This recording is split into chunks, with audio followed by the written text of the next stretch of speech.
বাংলাদেশে আজকে নতুন করে মুক্তিযুদ্ধের ইতিহাস বলা শুরু হয়েছে।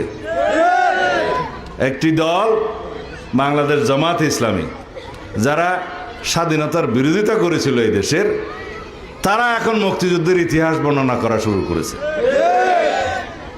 গতকালকে সেই দলের আমির সাহেব বলেছেন এই দেশের স্বাধীনতার ঘোষণা নাকি রাষ্ট্রপতি, শহীদ রাষ্ট্রপতি জিয়াউর রহমান দেয় নাই, তৎকালীন মেজর জিয়া দেয় নাই, কর্নেল অলি সাহেব নাকি দিয়েছে। এগুলা যে সমস্ত প্রলাপ বকা শুরু করেছে, এটা অস্বাভাবিক না। কারণ যারা বাংলাদেশের স্বাধীনতার বিরোধিতা করেছিল, তারা বাংলাদেশের স্বাধীনতার ইতিহাসকে বিকৃতি করবে, এটাই স্বাভাবিক।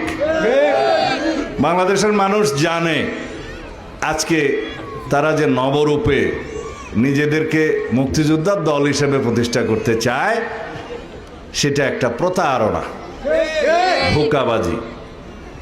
এবং তারা বলছে তাদেরও নাকি একজন মুক্তিযোদ্ধা আছে,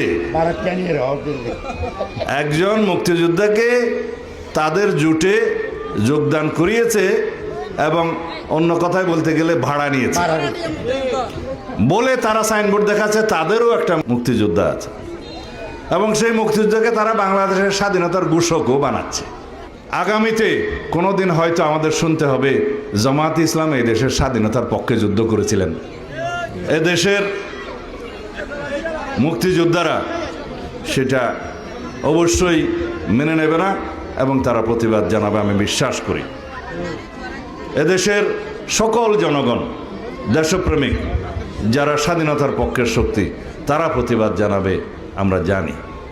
একটা রাজনৈতিক দলের একজন কর্মী হিসাবে আমাদের দায়িত্ব বাংলাদেশের স্বাধীনতার ইতিহাস নিয়ে যারা বিভ্রান্তি সৃষ্টি করতে চায়, মিথ্যা তথ্য দিতে চায়, স্বাধীনতার ইতিহাসকে যারা বিকৃত করতে চায়, তাদেরকে ধিক্কার জানানো, নিন্দা জানানো।